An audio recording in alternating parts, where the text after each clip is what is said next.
Okay, well, it's, 10 now. But yeah, I know, I saw that puppy, that picture, though, and I gave myself a giggle. Here we go.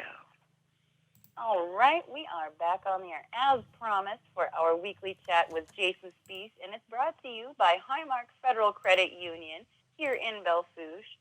And here he is. Jason, how are you today? Excellent. And how are you doing on this festive Friday, gorgeous Friday? Heard you guys are getting a little bit of rain or got some rain down there, huh? We got some rain, a little bit of hail, I think. There was some high winds. It was actually kind of scary sounding last night.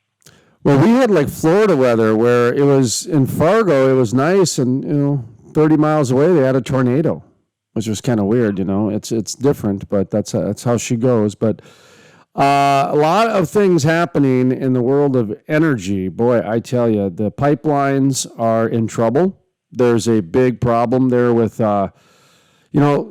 last year. Yeah.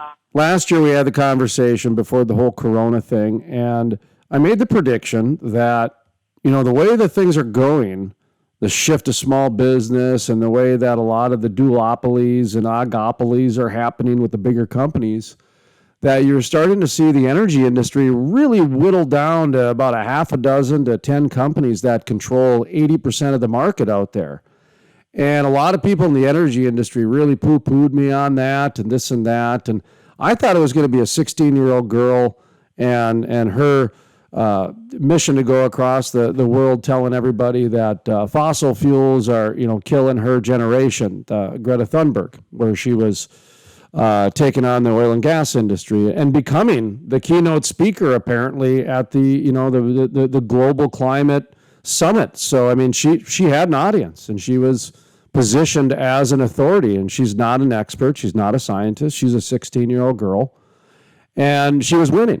Banks were starting to say, okay, we got to really shift our financing for oil and gas companies. So they started making them become environmentally, government, socially certified. It's called ESG, Equator Principles. Wells Fargo was even denying loans because people were affiliated with oil and gas and coal, fossil fuels. So this crash course to end fossil fuels was really ramping up before the Corona. Well, then Russia and Saudi Arabia had some problems with OPEC, and so they got into their kerfuffle. And then the coronavirus happened, and boom, the oil and gas industry got hit hard. I mean, I talked to people out there that went down 90 to 95% in receivables. Okay, and let me just explain how that works. So let's say you're used to getting $10,000 a month. Well, the next month you only get $500. You really have to figure out a new way to do your business, especially if you need like $5,000 to operate your business. Well, you can't continue on at that rate. Well, that's what happened in the oil and gas industry, is that like literally the spigot turned off of business and people just didn't pay. And so there was this huge just halt in the industry. So when everybody went and applied for all the little PPP and all these other things happening, it kicked the can a little bit. There was a lot of businesses that got bailed out through the PPP money. There was a lot of businesses that got bailed out through the different special programs that came through the CARES Act. I think it was like, $3, $4, $5, $7 trillion. I lost track of money that they printed over the past few months. And a lot of energy companies and energy service companies, through a roundabout way, did get some assistance, and they kind of got the can kicked a little bit. This latest blow that happened because of the environmental activism, the climate activists, because I honestly, I'm done calling the environmental movement environmentalism and that sort of thing. They're climate activists. This is a political thing. This is an extreme. The energy industry has been decarbonizing for 150 years.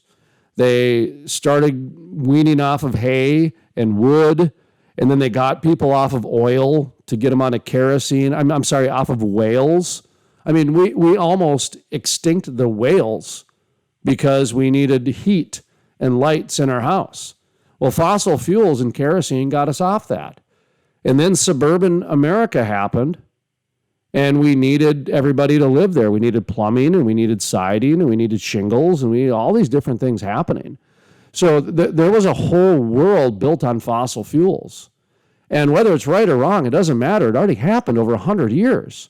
So this crash course to get us off fossil fuels is absolutely mind-blowing to me. And the pipelines, the Dakota Access Pipeline, the Keystone XL Pipeline, the Atlantic Pipeline out on the East Coast, shutting these down, that's incredible to me. We might get to my prediction of 6 to 10 companies controlling 90% of the oil and gas industry by the end of the year.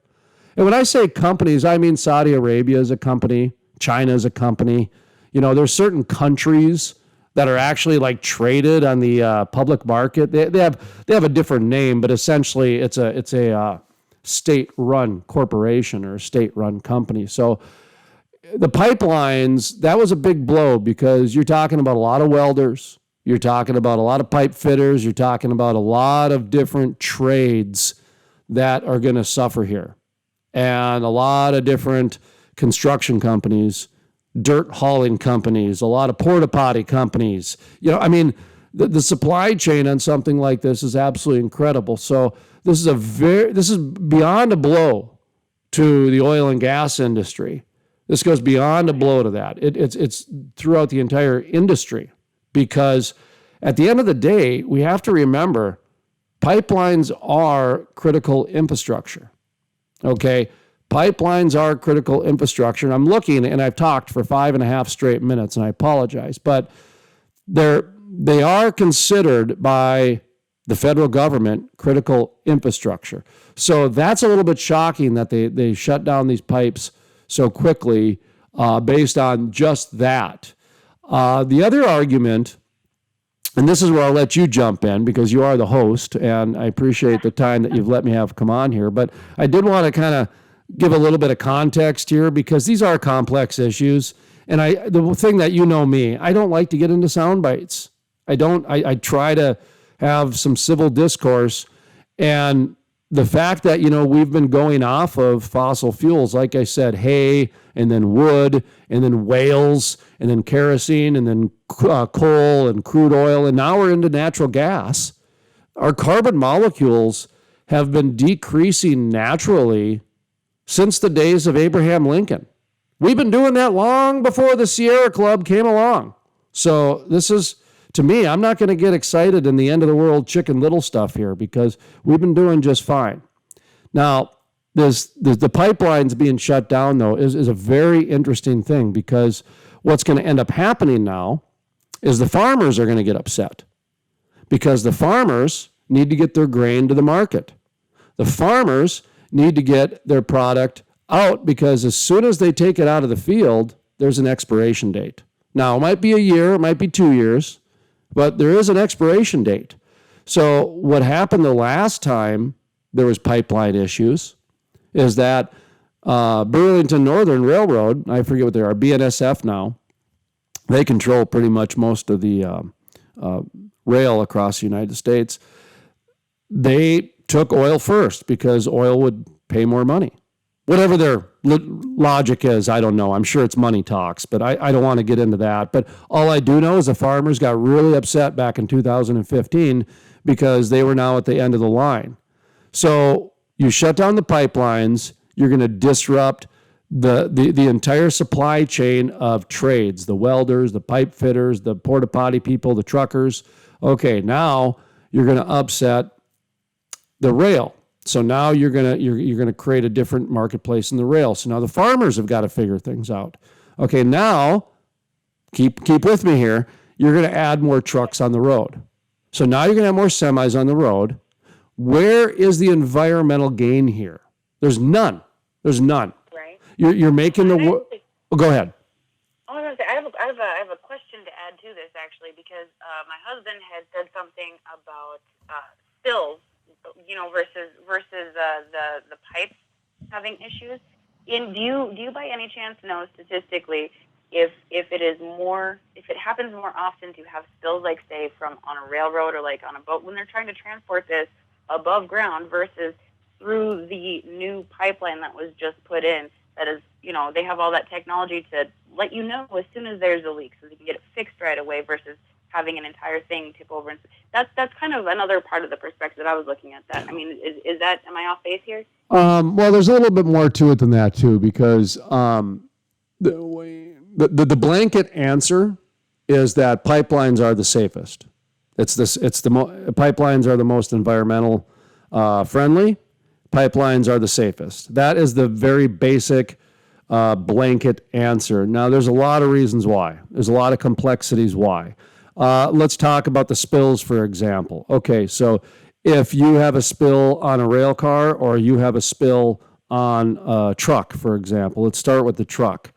If you've got a spill on a truck, how did that happen? Was it that it was a jackknife, or was it because of an accident, or what was the reason for that? Well, the minute that happens, you now have created a problem on the road. So now you have emergency vehicles that are going to be involved, and so you've got that additional pollution and that additional services and that additional resources being there. Okay, did they actually crash into something? So do you have air conditioning coolant on the road now? Do you got different kinds of glycol or different types of antifreeze, or is there now crude oil from the truck that, motor oil that's going to be having to clean up? So you even have those little idiosyncrasy things that I know are not discussed when they decide to just, at the stroke of a pen, blanket